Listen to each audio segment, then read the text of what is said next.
The morning light slowly spread over the small village of Vinci. The air was cool, and a thin layer of mist floated above the fields. People were already starting their day tying bundles of straw, checking the vineyards, feeding the animals. It looked like an ordinary morning. But no one in that quiet village knew the truth. They didn't know that a child born here would one day change the way humans see the world. His name was Leonardo. To the villagers, he was just a curious boy. But even as a child, Leonardo's eyes were different. He didn't simply look at things, he studied them. Before he learned to speak well, he had already learned how to observe. He would sit by the stream for hours, watching how water moved around rocks. He would stare at the shadows of leaves and wonder why they changed shape when the wind blew. He asked questions that adults couldn't answer. Why does that bird move its wings like that? Why does light shake on the water? Why are people's faces all different? The adults laughed, confused. But Leonardo didn't wait for their answers. He was already searching for his own. His father, Ser Piero, was a strict and practical man. But even he couldn't ignore the strange talent in his son's drawings. On scraps of paper, Leonardo sketched horses, plants, and people with surprising detail, as if he could see the world more clearly than others. One day, Ser Piero whispered to himself, "This boy, he is not meant to stay in a small village." Leonardo grew up surrounded by nature. The hills, the streams, the animals, they were his first teachers. He followed the flow of water to learn its patterns. He watched birds to understand the sky. At night, he lay on the grass and stared at the stars, wondering why they flickered. His world was small, but the way he looked at that world was already as wide as the universe. Then one day, everything changed. His father took him on a trip to Florence. The sound of the carriage wheels on the stone road, the growing noise of the city, the tall gates of Florence rising before him. Leonardo felt his heart race. Inside the city, he saw things he had never imagined.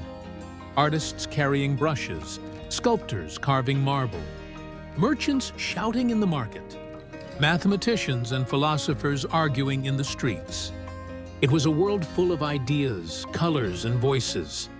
And in that moment, Leonardo understood something. The forests and streams of Vinci had been his first classroom. But Florence was the place where his real journey would begin. He didn't know it yet, but the path he stepped onto that day would lead him to become one of the greatest minds in human history. Florence felt completely different from Vinci. The air was warmer, filled with voices, footsteps, and the smell of paint and metal. For Leonardo, it was like stepping into another world, a world that was louder, brighter, and full of possibilities. He followed his father through narrow streets, where sunlight fell in thin lines between tall buildings. Colorful cloths hung from windows, and the sound of hammers, saws, and brushes filled the air. Leonardo felt both nervous and excited. They stopped in front of a wooden door.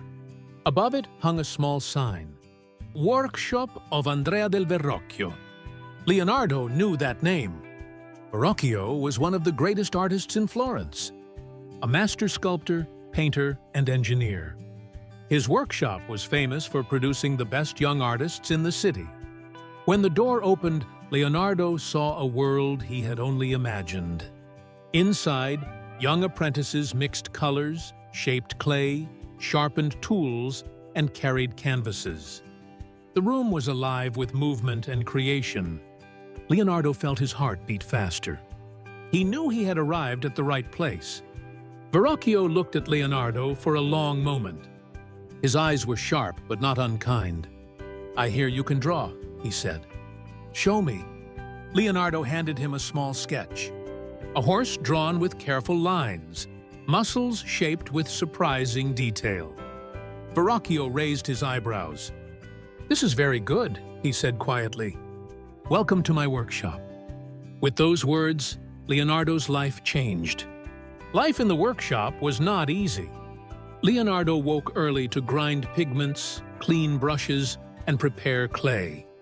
He carried heavy stones, mixed plaster, and helped set up large canvases. But he never complained. Every task taught him something. Grinding pigments taught him how colors behaved. Shaping clay taught him balance and form. Watching Verrocchio paint taught him how light touched a face, and how shadows could show emotion. Leonardo wasn't just learning techniques. He was learning how to see. At night, when the workshop grew quiet, Leonardo stayed behind with a small oil lamp. He opened his notebook and filled page after page with drawings. Bird wings, human hands, water swirling around stones, machines with gears and wheels. He wasn't drawing to impress anyone. He was trying to understand the world. His notebook looked less like an artist's sketchbook and more like a scientist's laboratory. One day, Verrocchio gave the apprentices a challenge. Paint a scene from Greek mythology. Leonardo sat quietly in front of his canvas. He studied how light fell on the figure, how cloth moved in the wind, how a person's eyes changed when they felt fear or hope. When Verrocchio reviewed the paintings, he stopped in front of Leonardo's work. This, he whispered, "This is not something I taught you." It wasn't criticism. It was admiration.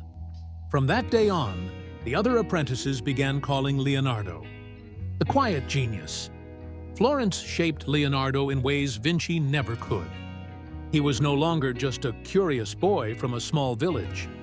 He was becoming someone who could observe, understand, and recreate the world with his own hands. He didn't know it yet, but the skills he learned in this workshop would one day help him paint some of the most famous works in history. And as he stood by the workshop window, watching the golden light of Florence fall across the city, Leonardo felt something growing inside him, a sense that his journey had only just begun.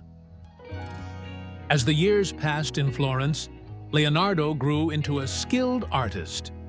He learned painting, sculpture, engineering, and even music. But deep inside, he felt something else, a quiet voice telling him that Florence, as beautiful as it was becoming too small for his growing curiosity. He wanted a bigger world, a place where ideas were larger, challenges were harder, and the future felt wide open. That place was Milan. In 1482, Leonardo packed his belongings. He said goodbye to Florence and began the long journey north. Milan was ruled by Ludovico Sforza, a powerful duke known for his love of art, science, and engineering. Leonardo didn't introduce himself as just a painter. In a letter to the duke, he wrote, "I can build bridges, design weapons, create machines, and when needed, I can also paint." It wasn't arrogance. It was the truth. His notebooks already contained ideas far ahead of his time. Flying machines, armored vehicles, diving suits, and bridges that could be built in minutes. Leonardo wasn't simply moving to a new city. He was stepping into a new chapter of his life. When Leonardo arrived, Milan felt huge and powerful. Tall walls surrounded the city, markets stretched endlessly, and the Duke's castle stood like a giant in the center. Music echoed through the streets. Soldiers marched in formation, and engineers tested new machines in the courtyards. Leonardo felt something he hadn't felt in years, a sense of possibility. Ludovico Sforza welcomed him warmly.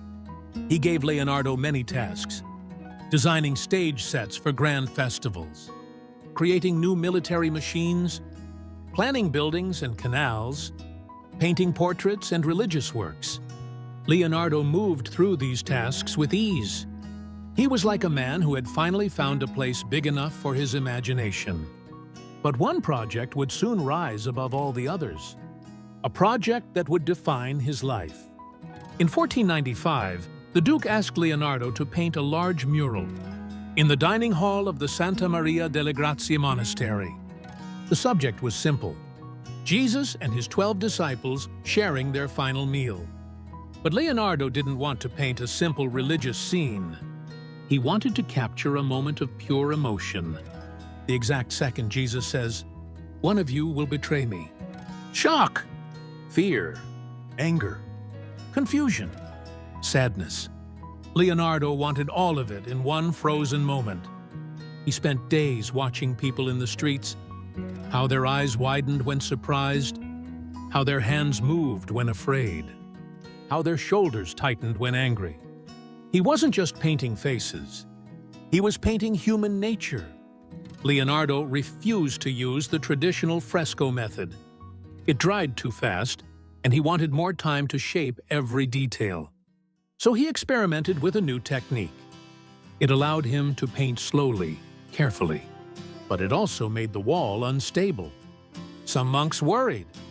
"Master Leonardo, the wall is changing color." Leonardo knew the risk, but he answered softly, "Art must sometimes choose truth over safety." He continued painting, even as he knew the wall might not last forever. Leonardo struggled most with one figure, Judas. He said, "Judas is not simply evil. He is a man torn by fear and desire." He searched the city for months, looking for a face that carried both guilt and darkness. When he finally found it, he knew the painting could move forward. By the time the mural neared completion, Leonardo had changed. He was no longer just an artist. He was a storyteller, a scientist, a philosopher. Milan had become the stage where his genius could shine. But history was about to shift. War was coming, and Milan would soon fall. Leonardo didn't know it yet, but his peaceful days in the city were numbered. For now, he stood before the unfinished mural and whispered, "This is only the beginning." By 1498, the dining hall of Santa Maria delle Grazie in Milan was filled with soft morning light.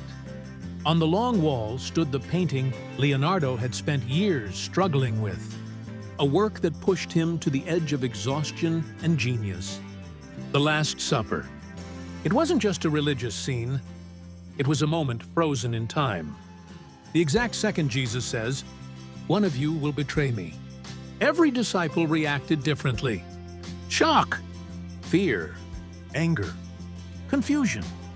Their hands, their eyes, their bodies, all captured with a level of emotion no one had ever seen before. People who saw the painting fell silent. Some whispered, "Remember his name, Leonardo. He paints the human soul." But behind the praise, Leonardo felt something else, a quiet fear. Leonardo had refused to use the traditional fresco method. It dried too quickly, and he wanted more time to shape every detail. So he created his own technique. It allowed him to paint slowly, but the wall began to change. One monk approached him nervously. "Master, the colors are fading." Leonardo closed his eyes for a moment. He knew this would happen, but he answered softly, "Art must sometimes choose truth over safety." He continued painting, even though he knew the wall might not survive the years. In 1499, everything changed. French forces invaded Milan. Duke Ludovico Sforza fled the city. The court collapsed overnight. Leonardo lost his patron, his workshop, and the stability he had enjoyed for years. He returned to the monastery one last time. The painting stood there, glowing in the morning light. He touched the wall gently. "You must live without me now," he whispered. Then he walked away. Leonardo became a traveler again. With him were only a few belongings, his loyal assistant Salai, and his notebooks filled with drawings and ideas. He moved from city to city. In Venice, he offered designs for defense systems. In Florence, he studied water flow and engineering. In Rome, he explored anatomy, optics, and machines. But he never stayed long. His ideas were too unusual, his curiosity too wide, his mind too restless. People called him a genius, but he often felt like a guest who never truly belonged anywhere. During these wandering years, Leonardo began painting a portrait of a woman with a gentle smile. Her smile was strange, happy and sad at the same time, warm yet distant. Leonardo studied her expression endlessly. He drew her again and again, trying to understand the mystery behind her eyes. Human emotion, he said, cannot be explained with a single line. It was as if he was describing his own life. Though his life was unstable, Leonardo's mind grew sharper than ever. He dissected bodies to understand muscles and bones. He studied how light entered the eye. He sketched machines that would not exist for centuries. His notebooks grew thicker, filled with ideas that reached far beyond his time. "I am still learning," he wrote. It wasn't humility. It was the truth of who he was. In 1516, a message arrived from France. "King Francis, I wanted Leonardo at his court. Bring your wisdom and your art to France." The king wrote. For the aging Leonardo, tired from years of wandering, this invitation felt like a final home. He packed his notebooks, his unfinished paintings, and the questions he still carried. Then he whispered, "It is not over yet," and he began the last journey of his life. In 1516, the cool wind of France moved gently along the Loire River. Leonardo sat inside a carriage, watching the trees pass by. He was older now, his hair white, his hands slower. But his eyes still held the same spark they had when he was a boy in Vinci. King Francis I of France had invited him to live at his court. The king admired Leonardo deeply, calling him the greatest mind of our time. He gave Leonardo a quiet home called Clos Lucé, a small house surrounded by gardens, forests, and soft light. It was peaceful, a place where an old genius could finally rest. Even in his final years, Leonardo did not stop learning. His room was filled with notebooks, pages covered with drawings of muscles, bones, water, light, and machines. His hands shook too much to paint for long, but his mind was still full of ideas. "I am still learning," he wrote. He studied how the heart worked, how rivers curved, how light touched a face. He asked questions no one else thought to ask. To his students, he said, "Art is not only what you see with your eyes, it is what you understand with your heart." King Francis often visited Leonardo. They walked in the gardens, talking about art, science, nature, and life. One evening, the king asked, "Master Leonardo, what do you regret the most?" Leonardo looked at the sunset for a long time. Then he answered softly, "I regret that I have not done enough." It wasn't false humility. He truly felt that way. His mind was so full of ideas that even 100 lifetimes would not have been enough. In the spring of 1519, Leonardo's health grew weaker. He moved slowly, and sometimes he could not hold a pen. But he still sat by the window every morning, watching the light fall across the garden. On the last page of his notebook, he wrote a simple line, "Light reveals everything, yet it cannot be held." It was a sentence that felt like a reflection of his own life. Bright, beautiful, and impossible to capture fully. On May 6, 1519, Leonardo lay in his bed at Clos Lucé. The room was quiet. Sunlight came through the window, soft and warm. His students stood nearby. King Francis himself held Leonardo's hand. "You are the greatest spirit of our age," the king said. Leonardo smiled gently. It was a smile like the Mona Lisa, peaceful, mysterious, and full of emotion. With his last breath, he whispered, "I tried to understand the world, as God created it." Then his eyes slowly closed, and the room fell silent. After his death, Leonardo's notebooks and paintings traveled through time, inspiring artists, scientists, engineers, and dreamers. His art showed the depth of human emotion. His machines predicted the future. His studies of nature revealed truths no one had seen before. He was an artist, a scientist, an inventor, a philosopher, but above all, he was a man who loved the world deeply and never stopped asking questions. His life ended, But his curiosity did not. Even now, his ideas continue to open doors for anyone brave enough to wonder.